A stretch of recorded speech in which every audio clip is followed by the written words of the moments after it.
有请主持人赵传。欢迎电视机前的观众朋友走进天津卫视的大型情感节目《爱情保卫战》。接下来看看今天请到的几位情感老师是谁？他们是著名的节目主持人周群老师，欢迎周老师；著名节目主持人莎娜老师，欢迎莎娜老师；华谊嘉信的高级副总裁曲薇老师，欢迎曲薇老师；著名节目主持人严品宏老师，欢迎严品宏老师。接下来让我们一起来了解一下今天第一对嘉宾朋友在他们的情感道路上面临了怎样的困惑。各位请看。结婚6年了，我发现他就是个骗子，欺骗了我的青春，更欺骗了我的感情。他从来看不到我对这个家的付出，每天就知道埋怨我。我觉得我每天活得太憋屈了。他每天就知道喝酒，对我对儿子，他都没有负起一个丈夫和父亲的责任。现在我是真的累了。有请这一对，有请。宋先生44岁，来自黑龙江，网约车司机；李女士39岁，来自黑龙江个体。有请两位，有请。欢迎两位哈，是夫妻吧？是。那您干嘛说他是骗子呀？因为婚前的时候他答应我的没兑现。啊，他答应您什么了没兑现呢？就是我俩处对象的时候吧，我跟他说我不会做饭，他说的没事儿。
生完孩子，你能绝对不看他、不带他吗？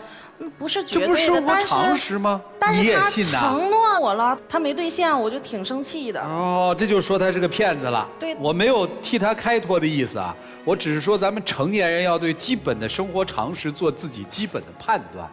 除了他这个骗你之外，你觉得这个男人还有什么不行啊？到这儿来，我坐月子期间，他不经过我同意的时候就把工作辞了。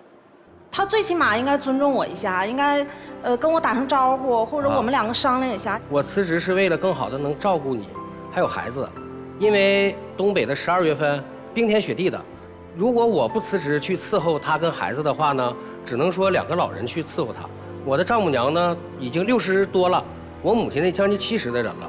我感觉我做的对，我辞了职为了照顾他跟孩子。我的很多同事呢，还有就是说我的同学，特别羡慕我这么做。咱们不管别人羡慕不羡慕啊，这事儿不已经发生了吗？孩子呢3岁了吧？得5岁了，现在5岁了。那这件事我做的没有错啊？不是，我就问吧，照顾的好吗？不好，他把工作辞了，美其名曰好好伺候我月子，然后他还去跟朋友去喝酒去，恨不得就泡到酒缸里了。哦，没照顾月子，照顾了，是喝酒去了。不是。就是说啥呢？就是说正常我照顾他以后呢，谁都有几个朋友，因为我已经辞职了嘛，为了能更好的找一份工资高的工作，通过朋友介绍给我。您的这些想法都实现了。看他现在还找这些理由。我辞职不也是为了家吗？伺候孩子，伺候我辞职也是为了咱们有更好的生活吗？但是现在生活也没有太好啊。咱们这么判断，他有没有努力？我认为他不努力。隔3差5就出去跟朋友去喝酒，喝的非常多，自己6、7瓶、7、8瓶。现在就是导致的他前2天脚疼，然后上医院检查都得痛风了。还有就是他喝完酒回家说孩子，现在孩子这么点儿，他老说他不让孩子跑，不让孩子跳。我那是在教育他，因为孩子他已经5岁了，我也是想望子成龙，我想让孩子在很小的时候呢养成一个好的习惯。这一点就是说的，我没有做错。谁家孩子5岁跑跳啊？家里人你不准跑，你不准跳。你听说过老话吗？3岁看小，7岁看老。所以孩子在3岁，但是我不希望你这么管孩子在3岁到7岁之间，他是最重要的一个年龄段。所以说，从小把好的习惯要教给他。他现在刚5岁，你就这么管他，那等到青春期了，你还能管他是我儿子，我是他爹，爹教育儿子是理所应当的。那你的意思就是想让孩子害怕你？那可能是我的方法可能是有点过激。是不是？肯定是过激啊！你不应该这么教育孩子。但是我教育孩子，我的出发点错了吗？没有错。行，小儿子是这样，大儿子来的时候你也说孩子。你别说大儿子，你说大儿子我更生气。老大今年都12了，他什么事儿不懂吗？他什么事儿都懂，因为咱小儿子他已经把他的大哥当成他的榜样，但是呢，老大做到了吗？老大特别贫，特别不懂事儿。因为什么呢？他每次来，他都在玩手机。你想想，他正是以学业为主的一个年龄段，不应该是玩手机。而且他玩手机，他的眼睛已经玩的就是说朝近视这个方向在发展。而他在玩手机的时候呢，老二天天跟他在一起玩，间接导致老二也跟他在一起玩手机。我说他也是为了老大好。那你的意思也是说不想让让2个孩子在一起，不想让2进去了，是不是我可以付个首付买个学区房？怨我吗？你就是一直就认为我做这个买卖赔钱了，一直就是在埋怨我这1年。是这个买卖是当初我愿意干的，我干之前我已经征求你的意见了。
把我绑住了。不是，我觉得你特别有意思，哎。是我儿子是不假，但是他要是不承诺的话，我看我是你老会大看埋怨的。没看啊？我老大没看，为什么不看呀？因为都是自己当时的儿子。上班，因为当时上班。你前夫也承诺你说不看。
他要是挣了太多的钱，是不是这件事儿就可以不用做了？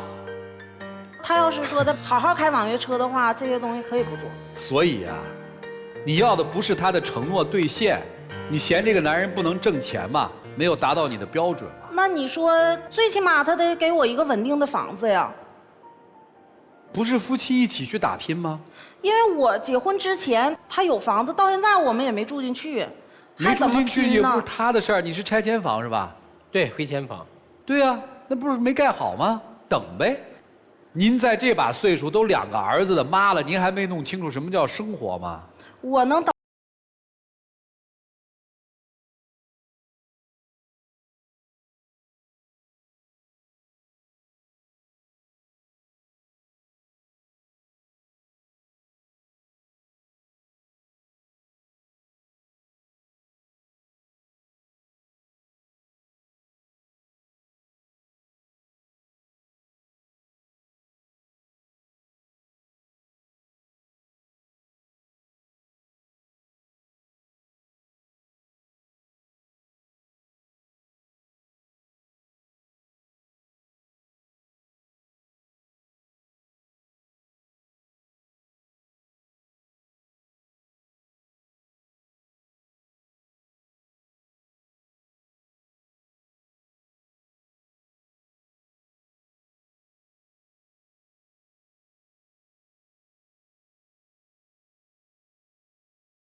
我们一起进入丘比特问卷。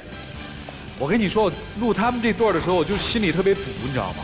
就是2个孩子的妈妈，有过一段婚姻的经历，还对生活没有一个，我觉得叫基本常识的认知的时候，你真的就不知道怎么跟他交流。你是真着急听不下去，他们是过不下去了。唉，听到现在，我就始终觉得这位女士在问我凭什么？我凭什么嫁给你？我凭什么给你生孩子？我凭什么伺候你这一家人？我觉得她一直在打这个问号，是有这种愤愤不平，是吧？我想问几个题外话。你生第2个宝宝的时候体重是多少130，我能现在冒昧的问一下你的体重吗180。所以你对自己也不是很自律，管理得很好吧？生宝宝的时候才130嘛，对吧？现在有180，是什么原因呢？就是减不下去。我觉得这可能是一个借口。如果你想减，一定是可以减下来。就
把自己的体重给降下来，让我轻盈地面对这个家庭和世界。可能你内心很多的那种痛苦不忿，慢慢随着你这一次有毅力的行动，也会化解掉的，也会重新看待你们之间的关系。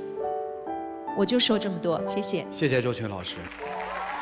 我觉得李女士，你有一个特别让人抓狂和生气的地方在于，如果你没有生过孩子，然后这个男人说啊。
不放下对抗，不把挡在耳朵上的手拿开，听一听别人在说什么的话，你会生活得越来越糟糕。他就是这么一个人，那你既然已经当初选择嫁给他了，他的好的坏的你都要接受，包括你自己，好的坏的你都要接受。你不能每天自己把自己的耳朵挡住，我不听，我也不看，我也不想，反正你当初就这么承诺我了。清醒一点吧，我觉得你现在要面对现实。接受你现在的生活，我就过这样的日子。当你放下这些对抗和执念的时候，可能很多事情就顺了，好吧？谢谢。好，谢谢沙达老师。我想问问你们两个人，今天来这个舞台的目的是什么？是分清楚各自的责任，还是说想找一种解决方法继续走下去？说心里话，我还想跟他继续过下去。那女士呢？我不想跟他再走下去了，我太累了。他是个骗子，在我心里他就是个骗子。对，所以你这种状态，我觉得是符合你刚才说的所有的那些问题的。你们两个的现在状态就属于好像一个公司就要破产清算了，要看自己各自这股东啊，这两个股东要往里投多少钱，然后大家一分两散，来摆责任。你说都是他的错，因为你要抽身而走了，推卸责任是你今天的目的。同样，如果你真是认为你的目的是想来和的，或继续走下去的，你也不应该是如此的表现呀。买不起房子是因为你投资出的问题，可你明明也是答应了，你的确说过那些承诺的话，但你没有做到。你辞职不跟他商量，美其名曰我要照顾你，实际上呢喝酒去了，对吗？所以说你们明明就抱着分的态度，那就分了吧，何必要让对方这么难堪呢？6年的时间呀，怎么也是有感情，并且还有孩子嘛，至少也对孩子负责，不要在这指责了，好不好？但是话说回来，如果说男生你真是你想挽回的话，女生态度很明确了，你要真想往下走的话，拿出点行动来，好吗？你就努力做一回又怎么了？试试看，能不能更好的走下去？如果能，有可能这个破碎的家庭就重新又在一起了，因为你们有孩子呀，对不对？好，谢谢曲老师。我觉得这位女士啊，啊，她还真不想分。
多少嫁给你？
知足的生活，也挺开心。让我们一起进入爱情保鲜剂。有网友提问说，我和男朋友3年多了，我们一起到了外地，为了在一起，他的爸妈认为我是为了工作利用男朋友，认为我对男朋友没有什么感情，坚决不同意我们俩在一起。我男朋友现在要跟我分手，说他看不到希望，我该怎么办？我想告诉你的是，你不是败给了他父母的误解，而是败给了你男朋友的不坚持。所以你苦苦哀求的话，只会让自己变得更卑微。祝福你！也要谢谢我们几位老师今天对我们嘉宾朋友们的帮助，感谢电视机前观众朋友的收看和陪伴，我们下期节目再见，谢谢大家。